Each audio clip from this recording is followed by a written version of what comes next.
Okay, today is Saturday, August 3rd, 2024. It's 2:26 p.m. and I wanted to make a quick comment here about a recent video I watched from SabinaHassenfelder with, let's see, I can't remember now what the topic she was talking about. Was it, AI and consciousness, and talking about is AI conscious, and she is very, very much a materialist, and to the point where she pokes fun at and makes fun of, in a tongue-in-cheek way, of anybody who might have a metaphysical approach to understand anything, and she actually takes pride in the fact that, she said this is why philosophers don't like her. But I want to turn the table here a little bit, because I think it might be good to address that in my book, and to call her out specifically as an example. I think it would be a good example, and may even be a good conversation at some point to have with this individual. But I think this is a great illustration of one of the biggest gaps in our operational knowledge today is intentional, and it's this gap of anecdotal evidence and respect for all investigation and all knowledge that is taking place. And conversely, I want to say StephenMeyer, I listened to a little 3-minute clip from an interview he made, and he makes this point specifically, that it is only been, it's a fairly recent discovery in the late 19th century, I think he said, is when this siloing of knowledge began to take place in the academic community, and to where they basically refused to consider any other possibilities or any other avenues of investigation other than the canon of what they've identified as maybe this materialistic canon and so forth. And he's saying, when you limit the evidence, you are limiting the knowledge. And that is also a quote I want to make, because I think that's precisely the argument I have for Sabina. And then I had this, because basically what they're doing, the materialists, they're employing the LaLaDefense when they hear anything that might have a metaphysical scientific impact. And by the LaLaDefense, I mean, it's like when somebody's talking and you don't listen, so you put your fingers in your ears and you repeat the la to overtake anything that that individual is saying, like you did in kindergarten, first grade, and second grade, and so forth.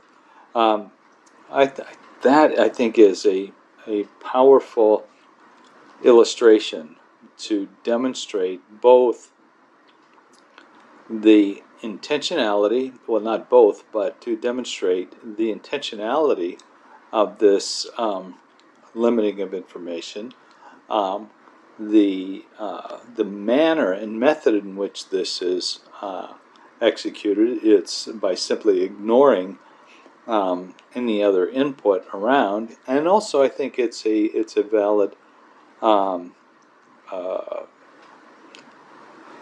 argument, and it's a valid critique to suggest that it's also infantile. It's also based on a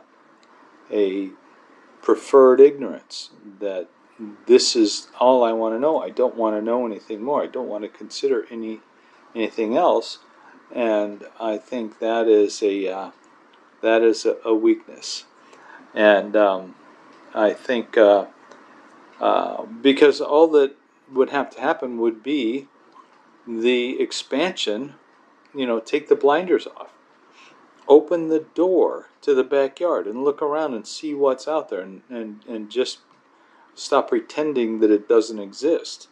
Open the door and look around, and that's what I want this book to do. I want it to be the process of creating a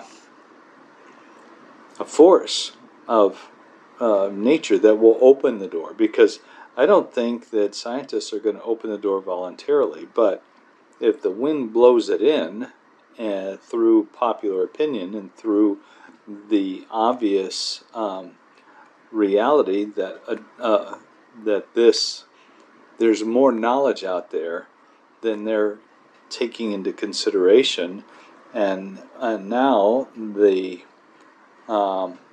it's becoming socially not just acceptable, but it becomes a social demand to look at that, because our appetite for knowledge, which basically comes from our desire to survive, our need to know, has a very strong root in our need to survive. We need to know to survive.